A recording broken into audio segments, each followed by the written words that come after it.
Everybody to Let's Talk Games. My name is Dan, and just with me today is Jamie. Chunt's having a little week off, well-deserved week off. Jamie, how are you? It's a bit crazy in your house at the moment. Yeah, just kiddos, man. Been playing heaps of that there Pokemon game. That's about it. Nothing new to report. What about you? Well, I did listen to you guys last week talk all Pokemon stuff, and all week you and Chunt have a message back and forth constantly. So I guess that's a good lead-in actually to what we've been playing. How's the game since last week? Have your thoughts changed on it? What's the thoughts? No, I mean, we covered in the review discussion about it that we both obviously had a really good time with the game, full stop. It was a breath of fresh air for both of us. I know I can speak for him, so to speak. But yeah, really enjoyed it. It's we're at the stage now where it's a very late game. Chunt's going way more into it than I am. I haven't quite had the time to keep pace, but I've finished the main campaign, finished all of the kind of end of. I've got one more part of what is technically considered a mission to do, and then it is literally just catch 'em all, which as you'll have seen from the last week, like Chunt's pretty much there. I think he's got I think the last message we got from him today was Arceus is a see you next Tuesday. So he's at the very final stage of that. So yeah, hopefully he'll fill us in on his thoughts next week. But mine, I've really enjoyed it. I'm keen now to just have a reason. You know, it's like you sit here. I think I said to you before, like I've really enjoyed tabletop mode and stuff with the Switch. Since I picked the OLED up, the screen's so much better. It's ridiculous. So now this just like literally sits here on my desk, and it's like, yeah, if I'm having to sit in on something for a couple of hours that I don't necessarily want to sit in on, or I'm in here and the baby's napping or whatever, you know, I just fire a tabletop mode, and I'm happy now for it to be one of those games that I gradually finish over time. And it's time to look forward to the up and comers, which there's a fair bit of that coming down the pipeline. What about you? You played anything? It's been like 2 or 3 weeks since I spoke to you. Yeah, well, so you'll enjoy this being a frames man. So I put on Uncharted Lost Legacy and started playing the Legacy edition or whatever it's called. Yeah. And so I got the 120 frames going. Holy shit, that was incredible in the theater. Then I played around with it a little bit. I dropped into I went to the fidelity mode, so going from 120 down to 30. That was a real shock, going from one to the other. And then I kind of just fell into 60, and I'm like, all right, this is just where I will be. I'll just be here. So I played that, which I wouldn't have been able to talk to you last time. And talking about the game, I feel like 2022 is already feeling so different to 2021 already. So I also picked up Saifu, which came out the other day. So I've been playing that. Funny, it's the Returnal comparison in terms of like trying to get good at this game is apt. I've beaten the first level. I died my initial run, like got to the boss but died. So started again, and then I managed to pass the first level at the age of, I think it was like 32, around the 30 mark.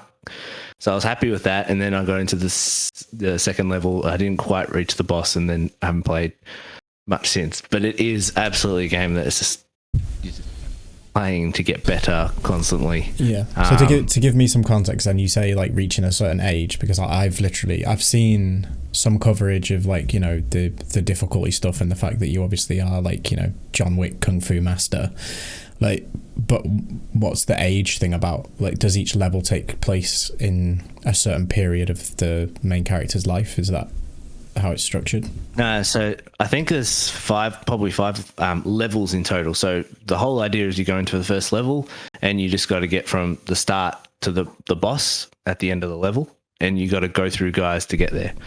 As you go through, you have a death a death toll basically. So you always start off with 1, and if you die, that goes from 1 to 2, and then it adds years to your life. So you start at age 20, and it will add every year.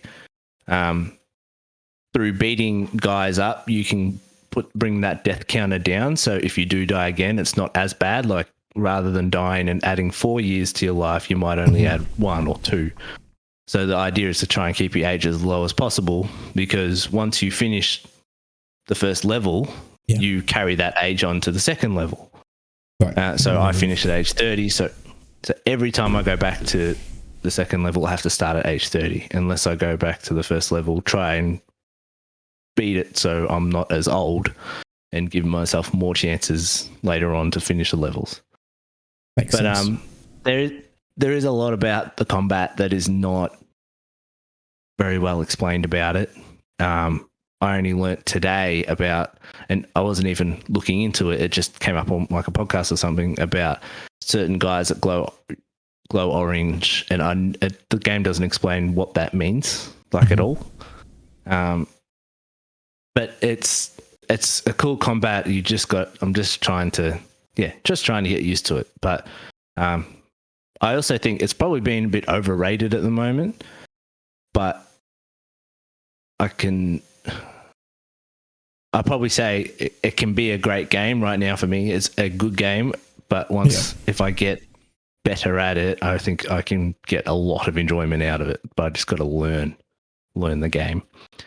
And then that's just going to lead me into Horizon in a couple of weeks and stuff like that. There just feels like the games are coming. Like there's been a stopgap, and they're on building. Yeah, I don't know how I'm going to manage my time at the end of this month, to be perfectly honest. I mean, I make no secret that my time playing games has been drastically reduced over the course of the last couple of years and couple of kids. But yeah, with Horizon, that's the 18th of February. Yeah, like it's the 18th, and then Destiny's the 22nd, and then Elden Ring's the 28th. And I have all 3 of them pre-purchased and pre-installed. Yeah, I think Elden Ring's even 25th, isn't it? Is it 20? Yeah, well, that week. Do you know what I mean? So it's, I mean, I guess they're all I would say they're all very different experiences. They're not. They're all RPGs. So it's like, I guess they all offer something different. You know what I mean? Like I'm expecting. To be fair, Horizon very different gameplay, but Horizon and Elden Ring, again, to harp on this example, but they're both Breath of the Wild likes. Do you know what I mean? It's that open world RPGs kind of style thing. Obviously, I'm expecting Elden Ring to be a good chunk more difficult than Horizon is, and then Destiny, just that's just my jam, and I've been away from it for a long time on purpose to make sure that I have got that kind of oomph as I go back into it. And speaking of Destiny, their creators Bungie, they did something, Dan, so I've done your segue for you. Yeah, you did. I thought that was a fantastic lead in. So Bungie didn't really have to do a lot except sit there as Sony gave them a whole bunch of money, and then basically said, okay, just go keep doing what you're doing and let us know if you need any help. Bungie are not under PlayStation Studios. They are under Sony Interactive, so they're still operating as their own publisher and able to publish their own games. And specifically, the biggest thing everyone's talking about coming out of it is that Bungie have the opportunity to put their games wherever they want. I think there's some things that have come out of the stories that may be a little misleading to gamers, knowing that this is also talking to their shareholders, Sony shareholders as well. Yeah. And it's not quite the same thing, but what was your reaction when we said it? Also, it's good to know now we're getting a basis of like how much money needs to be spent for us to jump online and talk about a thing. So clearly Activision at 68 billion to 3.6, so we're somewhere in the middle. We just got to find what that amount of money is before we jump on. Yeah, I mean, it was more of the Activision thing was like a jaw drop, like that's a ton of money and that's a big acquisition. This felt like it was coming, not necessarily that it was coming from Sony, but I think even, over a year ago, we would have had a conversation because I'd have seen it then, and I'd definitely raised it on a podcast, that there was things that were starting to look like Bungie might have been talking to Microsoft about being reacquired when it comes to, like, could they help with Halo?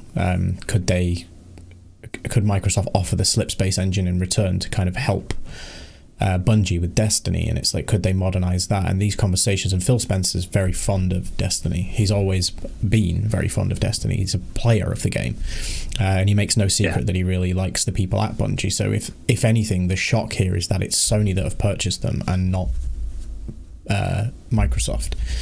That said, when you read the initial announcement, it's like, we're going to be independent still, we're just going to operate under Sony Interactive Entertainment. It's like, right, your games are still going to be everywhere, we're not going to start pulling things. One thing, just a side note, I hope it doesn't mean that exclusive content comes back, because the Destiny community hates it. And it's like, oh, there's an exclusive raid, or there's an exclusive dungeon, or an exclusive like strike to Destiny. It's like, don't start doing that again, because we've gone away from that. Like, that used to happen when it was just the marketing deal. So I can see it coming back, but I hope it doesn't. And that's not me going, oh, it's all well and good for Activision to keep, for Microsoft to keep some of Activision's portfolio from themselves, but it's not all right for Sony to do the same, because this is a different type of acquisition. As you said when we were talking about it last week when it happened, I think this is a technology sharing venture as opposed to a we want your game. I think in future, don't get me wrong, like anything new that they do will have some kind of exclusive content, or it'll be a timed exclusivity thing if it does go to other platforms, and that's fine. They bought this company, they have the right to do whatever they want with it. But yeah, for what exists currently, I think it makes sense to just keep it operating as they are. And my big interest comes from what they can do with Sony Pictures, to be honest. Like, Destiny for the longest time, I think, has needed an anime or a live action show or something. The universe is so rich and well built. Bungie are just great at doing that. I mean, Bungie are great at doing that, but then, even with Halo, it's not been able to get off the ground in terms of an actual live action production. Some of the animated stuff's okay. It's not great, it's not bad, but it's like, will Sony give them the ammunition to start building that kind of stuff? And in return, Bungie will teach Sony how to launch a live service, which is kind of the big narrative that's come out of it, is Sony want to build up to 10 live services over the next, decade, or by 2026? 10 by live 2026. service offering. That's silly. Like, come on. 10 by 2026. That's 3.5 years away in terms of development cycle before the game needs to be ready to go. I see that they go, look, Bungie can obviously do this. They've been doing it now for the best part of a decade with Destiny. But that's the thing that I'm more curious about, that kind of side of stuff rather than the acquisition side. Everybody thinks that we're going to start seeing PlayStation Studio logos across the title card for Destiny and things like that. It's like, no, maybe you'd see the Sony Interactive Entertainment one, I'm sure, because it's like, that is the company that own them. But yeah, the whole PlayStation Studios thing, I don't know. The interesting part is that they say that their content is going to remain everywhere it is and also expand further. So that kind of led me thinking, I think I said to you guys yesterday about will Destiny finally come to Switch? And there's rumours around the cloud service being something that they do. Bungie have been looking to acquire Google Stadia's tech for a while now, because Google want to sell it on, or they want to license it out, and Bungie are one of the interested parties. The other one is weirdly Peloton, who have just let a whole bunch of staff go and then go, we're looking at acquiring that technology though. So yeah, it has a knock-on effect across the industry. What about, I play their games, you not so much. What's your take on how this is, probably from a PlayStation centric side? What do you hope it brings to the brand? Yeah, well, you touched on a few things there, so I'll try and keep up. But basically, the exclusivity thing, I don't think that really is going to apply to Destiny. I think Destiny is just as it is and as it's going to Switch wouldn't surprise me. Like MLB The Show is coming out on Switch this year. Like So I think they're happy for that to expand when it's already in that ecosystem. I think when they talk about, though, going when Jim Ryan says going multi-platform, and you've seen that, I think they are mainly just talking about going to PC. Like, that's what they mainly talk about. I think there will be cases where it will go to a rival, like it will go to Xbox or something. But what I can see them is like, okay, we're Bungie, we're releasing this new game that we've been working on. We're going to release it on PlayStation and PC for like 6 months, basically like a stress test or something, all right? Like an early access, and then release it everywhere else after it's kind of been put through its paces a little bit. That's what I can see them doing, because Bungie do want to put their stuff on everything, and I think they'll allow them to do it. As much as it's not, and I always keep throwing in movie and television stuff on this show, because I have my hand in both, or my eyes in both constantly. I think this is much more a film and TV side of things rather than the gaming side. I was just looking up. So if you look at Sony's properties, right? Because everything in movies and TVs these days is about properties. Like when you have Marvel and Star Wars under Disney, like you just have constant IP. If you look at like the highest grossing movies that Sony have had, and you take out the Spider-Man movies, which is because it's kind of adjacent to Marvel at the moment, so you don't know how much that is impacting it. You take away Skyfall and Spectre and the James Bond movies, because they're now with someone else, because those rights always change hands. Basically, their top five properties is Jumanji, 2012, The Da Vinci Code, Hancock, and Men in Black are their highest grossing movies of all. And when you're comparing that to your Marvels, your Star Wars, even Warner Brothers have more than that. Like all these different studios, Amazon spending $1 billion on Lord of the Rings as for a TV show. Sony, I think, have realized, and we're getting this with Uncharted, which you and I have booked each tickets for next week, and The Last of Us, and they're making Ghost of Tsushima. I think they've realized we don't need to, like, rather than paying a whole bunch of licensing for books to adapt, like, why don't we make movies out of this enormous IP that we have? Like, we have all of this, so we're going to make Twisted Metal and all this. And I think just bringing Bungie in is part of that process, and where they're kind of building towards as this one Sony that they've been pushing towards. Like when they did the massive adjustment at the top, where it rather than Japan Sony and UK Sony and the state in the United States Sony, they're all kind of operating as one Sony now, and that's why Studio Japan got shut down and everything like that. And I think that's got to do with their movie division as well. They're trying to have everything affect, they'll have their TVs, which can play their movies, which can play their games, which can like build that ecosystem within Sony. So I think that actually has more to do with it at the moment. And surely the Bungie movie could look better than the Halo TV show trailer that we saw the other day. Yeah, it was less than impressive, wasn't it? And then the 10 game things, I think it is crazy. I also think people are I can see Jim Ryan at the investor call saying we're making 10 live service games. And I think it also goes into like, what do you count as? What are you counting as live service? Is that just multiplayer? Like, because there's not much difference between the two anymore. But like, is Ghost of Tsushima Legends like just a multiplayer game, and Destiny is what you want as a live service? I think it's got to do with the model in how you make money from it. Ghost of Tsushima Legends doesn't do that. Like, you're not buying skins. You're not. Like, that's not your main purchase of it. the DLC for Spider-Man, you get the DLC and that's it. You're not purchasing things within the game, which I think is what they're trying to allude to when you're talking about live service games. But interestingly, with those properties, though, do you think they're going to be the ones that they maybe do try and monetize in that way? I can easily see that Ghost of Tsushima Legends, maybe not this initial incarnation, but I think that was a test in the water scenario, and it did really well. People really enjoyed it.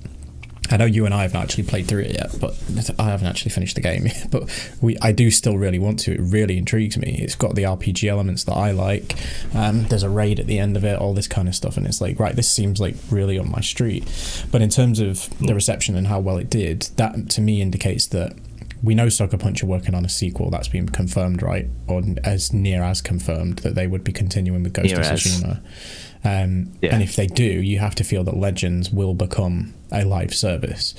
And I think then it would be like, right, we now add to Legends every 6 months. We release, whether it's a new map or a new island, or I mean, will it be Tsushima? It'll be maybe Ghost of somewhere else. Do you know what I mean? But the actual principle of it, I think the Legends side will continue to exist. It will be enhanced. It will have not a skin shop so much, but there will be microtransactions and all this kind of stuff. I fully see that it's because they've seen it work and they gave it away for free.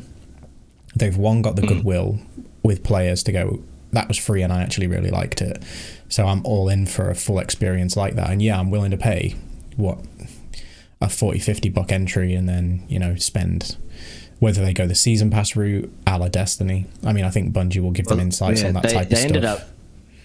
They ended up selling it separately for $20 American, whatever that was, like a few months after. So if you bought the full game, you got it for free, and if you wanted to just play it a la carte, then bucks. So yeah, I see that being a way forward for them with something like Ghost of Tsushima. But yeah, mainly, I mean, I think we were in agreement there. But the Marvel license stuff, do you think that there's a way for that to become live service-esque? I kind of hope they don't. I agree. But Insomniac's... I think they might. Insomniac is... I think having Sony and Wolverine being made by those, and then whatever the Ratchet and Clank team do next, and that we obviously know they're hiring for a multiplayer project of some kind. I think if you want to make that a live service...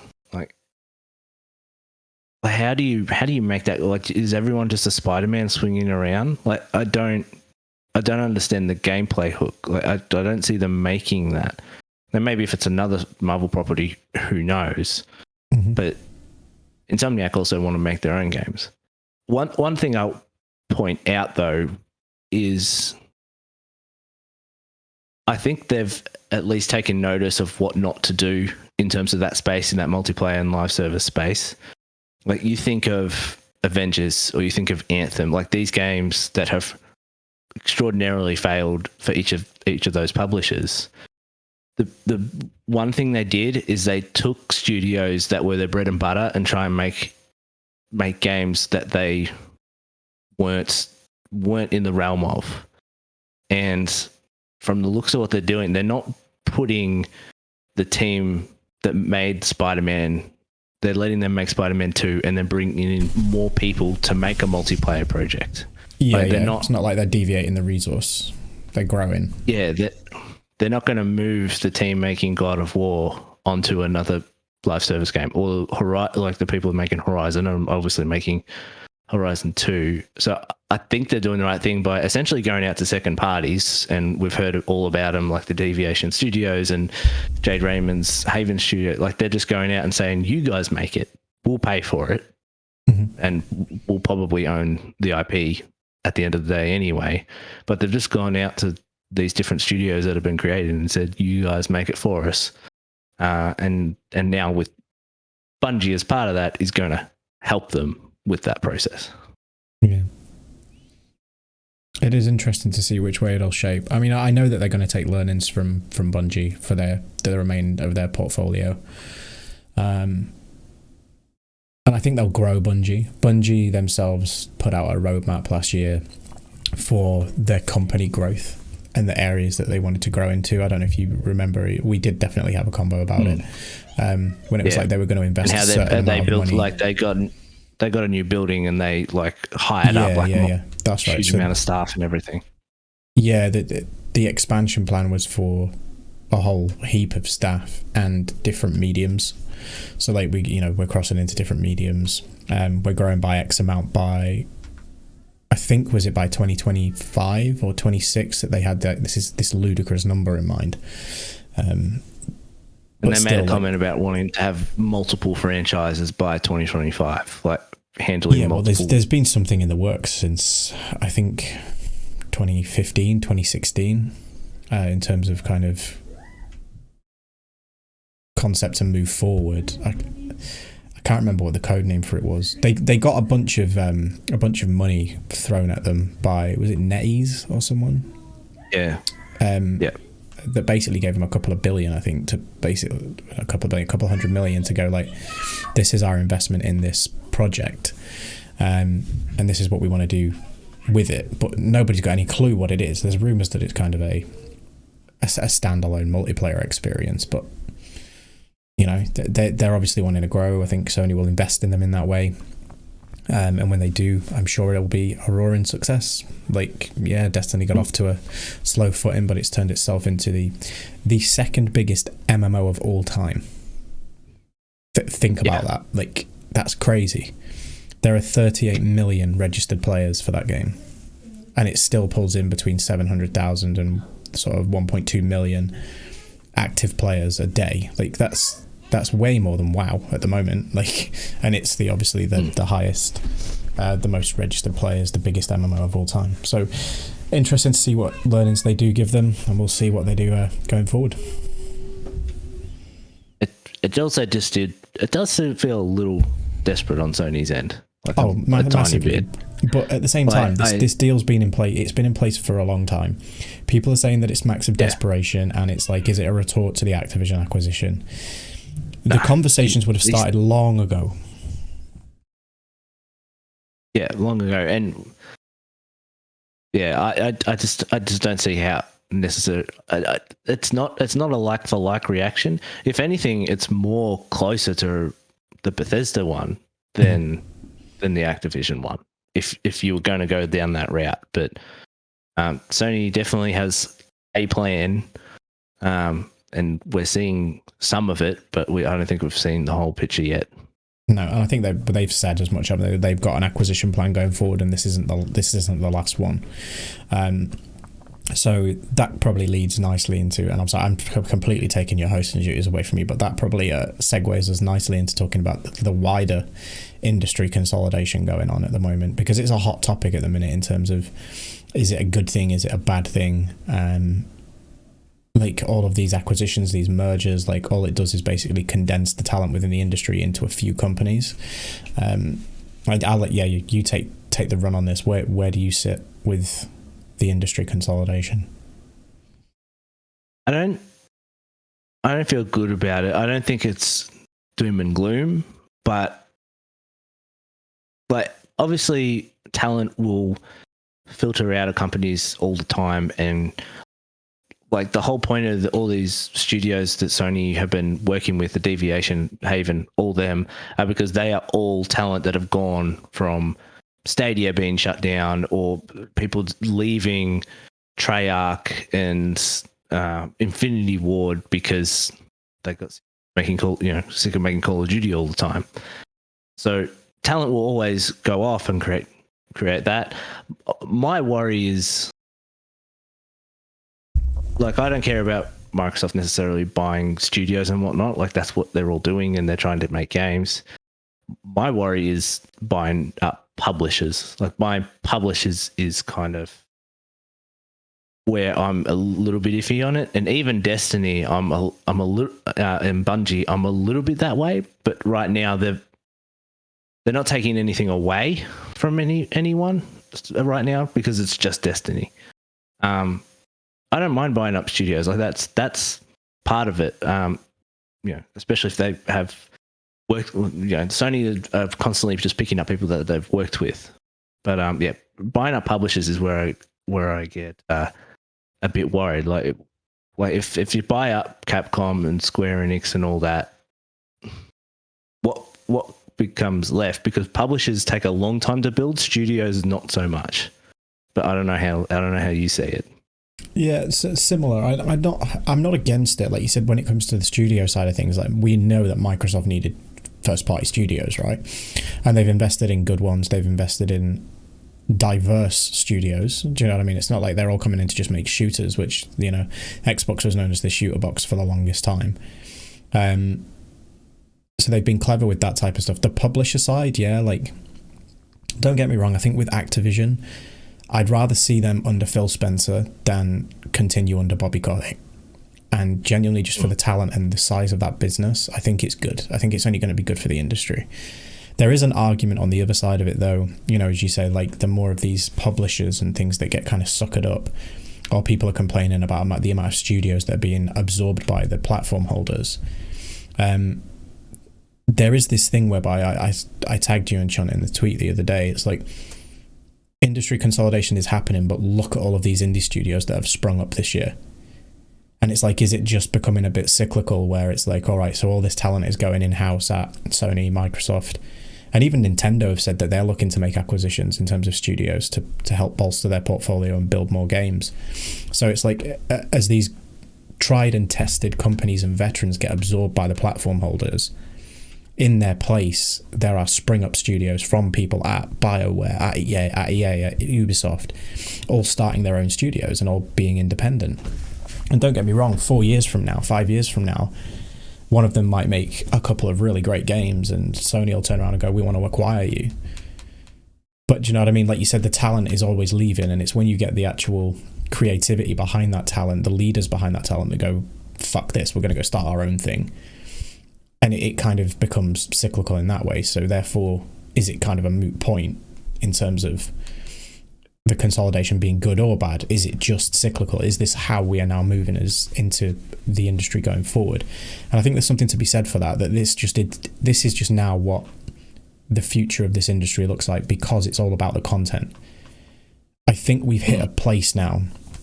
And I said to Chunt last week after we finished recording the Pokemon review, I was like, this is something I really want to talk about in terms of the industry's shape and what it looks like now, that it is blatantly evident that everybody has given up on the box being important.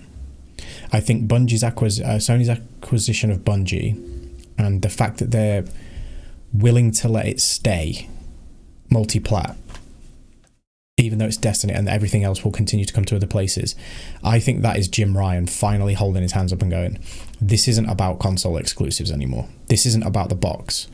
He said already he wants more stuff on PC. They've just acquired Bungie.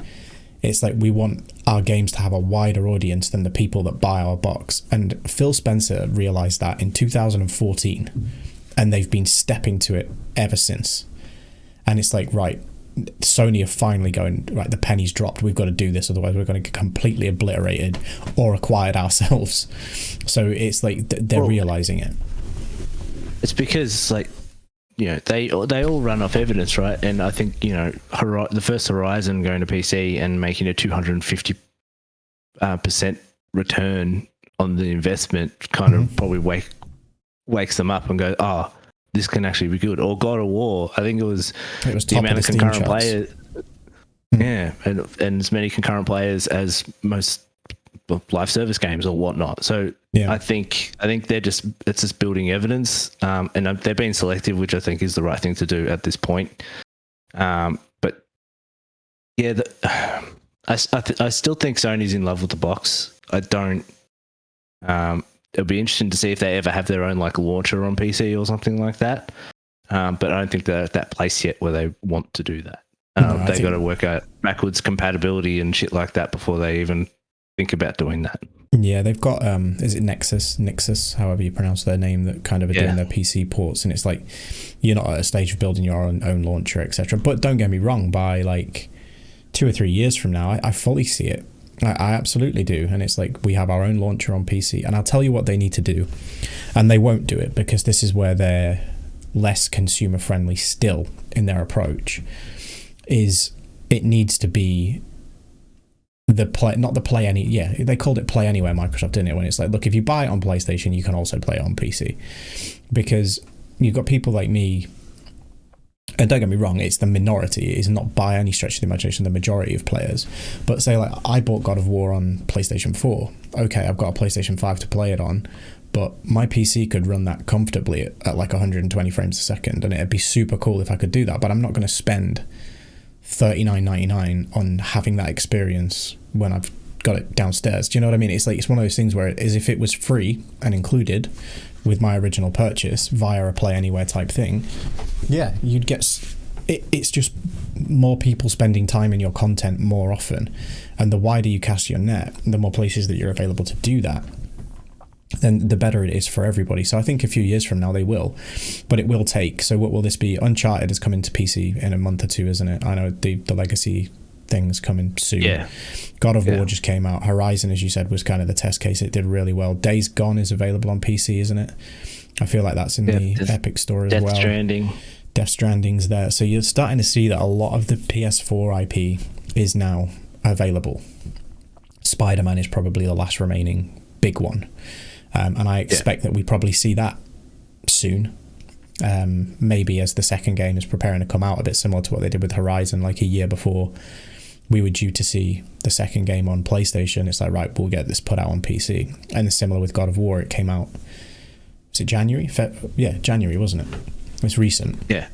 And it's like, right, but at the end of this year, you can play Ragnarok, but you're probably going to need a PlayStation to do that. But then a year later or whatever, it'll come to PC. That's the thing that I think they need to do. And I guess we're kind of moving out of the consolidation conversation and into more of a conversation about what Sony need to do with this proposed new live service, like their new service offering, basically, which I think, are we not due to hear about sometime in February? Yeah, the rumor was in February. As to what they're going to do. So is it going to be like a 3-tier PlayStation Plus subscription? I've seen the hilarious things of them calling it PlayStation Plus Plus, which is just like daft. But in terms of whatever they end up calling it, is that where they go, yeah, you know, if you're a PlayStation Plus Plus subscriber and you purchase a first party game and that first party game comes to PC, your license carries over? Or is it day and date for first party games? Because they've got to get there. And I think that's why Phil Spencer actually came out and he's like, I expect this service from Sony. I expect them to get there because they've got to, because otherwise they're just going to get cannibalized. You can't have one of the big three platform holders doing what Xbox are doing and not expect Microsoft to not expect Sony to respond.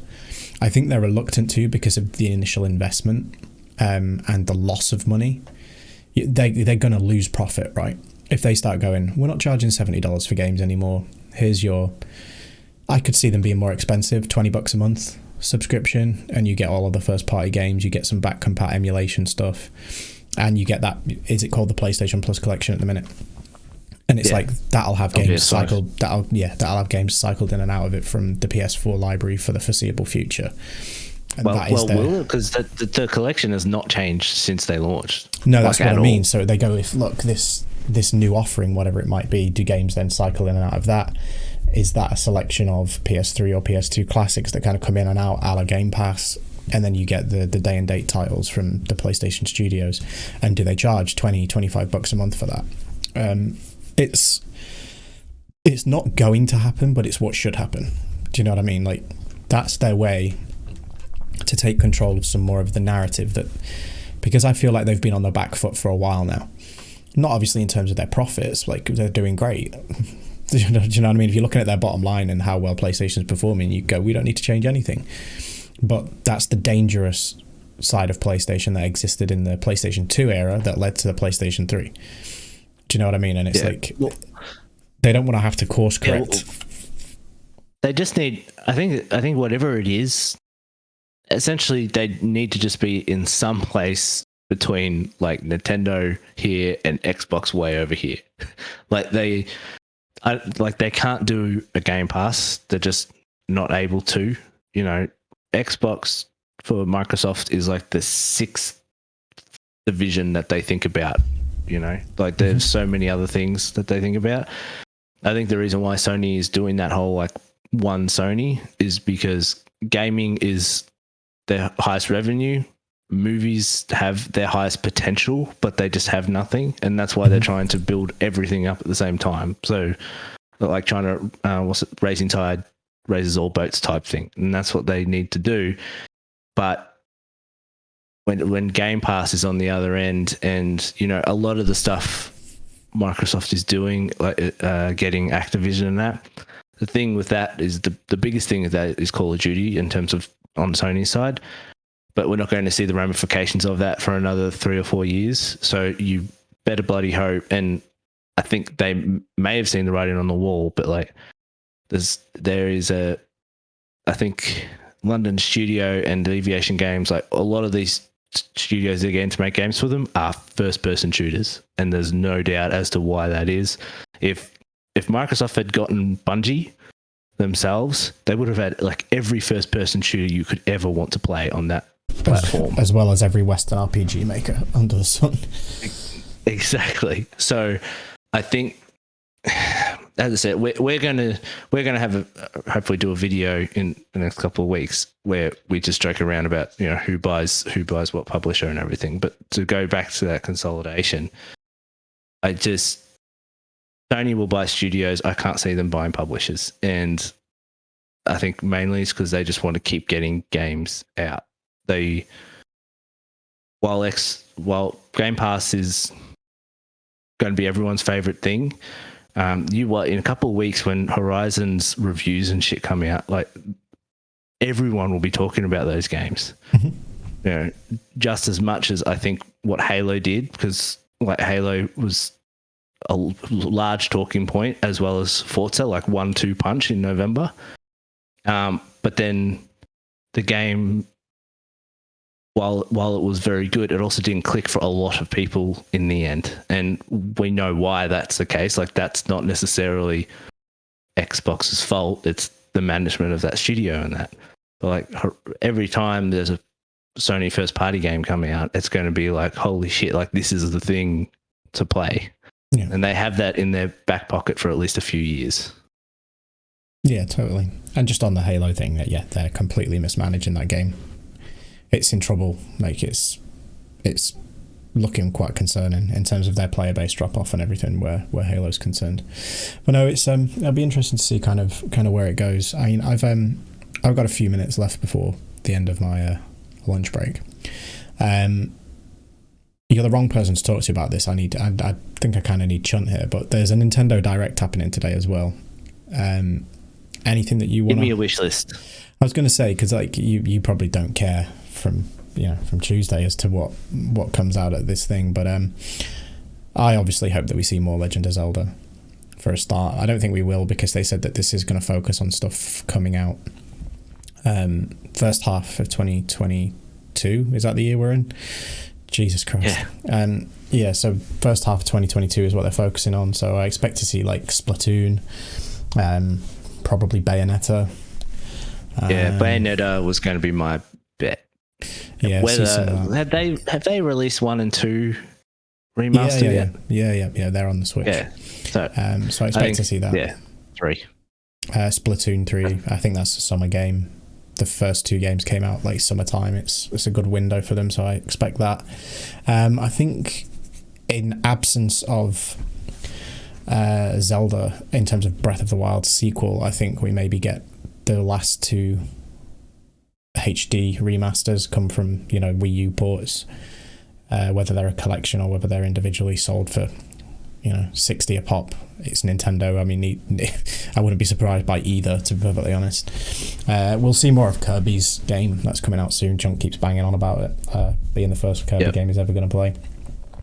So that'll likely be shown as well. But I expect some surprises. I do think if there's been something figured out, a la how you get Destiny on the Switch, that could be quite cool. And I think we'll see some family stuff as well. Like multiplayer party game type things, which the Switch, to be fair, doesn't have enough of. It was such a big selling thing for the Wii. I think like Wii Sports, like people were still playing that game like years after the Wii's life cycle were done, because it's fun. It's like family party fun. And 1-2 Switch just did not hit. Do you know what I mean? Like it's the most ripped off I've ever felt with a game, to be perfectly honest. It was a full price tech demo. Well, they tried they tried Labo, they tried the Ring Fit. Ring Fit is cool. Ring Fit's difficult as well. If you ramp the difficulty up on that's a hardcore workout you're getting in. But it's still not that casual experience, is it? I don't expect like a 6-year-old to pick like Ring Fit up and go, I'm gonna have fun doing this. Do you know what I mean? Like they would a Wii remote, like bowling and stuff like that. So I hope they do something like family specific. But yeah, I expect fully that we don't see anything that I want to see in terms of Zelda. I wouldn't expect too much out of the directs that always like all those games. Like we're talking about, we know they're all in production. We all know that they're sort of close to the finish line in different ways, but we just don't know when they're coming. Yeah, I feel like the Nintendo Direct is going to have like a 10-minute gameplay on a game that people are mildly interested in, and then at the end, like a 30-second something for something people are really interested in, and that will be it. And people go, why didn't we get more of that? It's going to be 40 minutes long.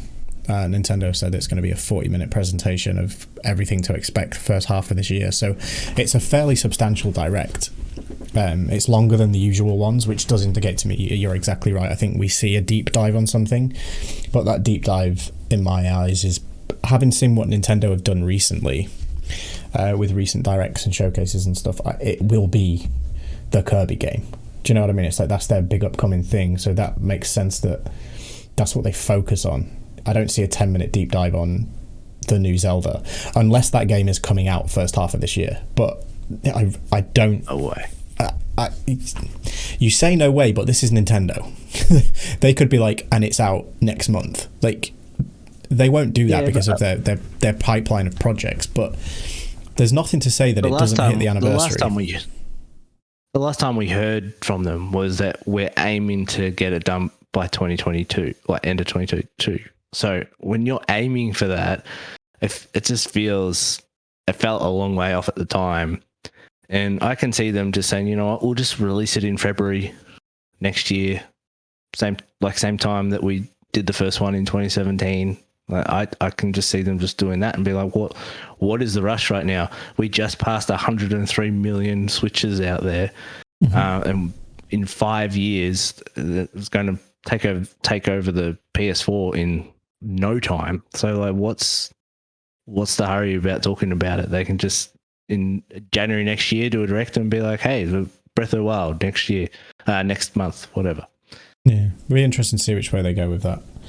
And yeah, me and Chunt are responsible for roughly 330,000 of those Switches that they've sold.